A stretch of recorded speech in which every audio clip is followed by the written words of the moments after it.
आज 1 मे महाराष्ट्र दिन, कामगार दिन आणि आमचा जिल्हा सिंधुदुर्ग स्थापना दिन। 1 मे रोजी म्हणजेच आजच्या दिवशी महाराष्ट्र दिन हा महाराष्ट्र राज्याची निर्मिती दिवस म्हणून साजरा केला जातो। मराठी राजभाषा दिन किंवा मराठी भाषा दिन हा 1 मे रोजी महाराष्ट्रभर साजरा केला जातो। 1 मे 1960 रोजी महाराष्ट्र राज्याची स्थापना झाली आणि मराठी भाषिकांचे राज्य अस्तित्वात आल्यामुळे हा 1 मे मराठी राजभाषा दिन म्हणून सन 1965 पासून अधिकृतपणे साजरा केला जातो।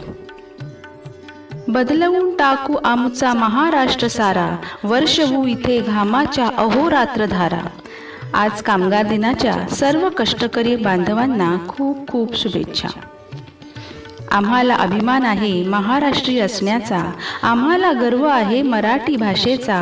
आम्ही जपतो आमची संस्कृती, आमची निष्ठा आहे मातीशी। महाराष्ट्र दिनाच्या सर्वांना खूप खूप शुभेच्छा। धन्यवाद।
परलोकासी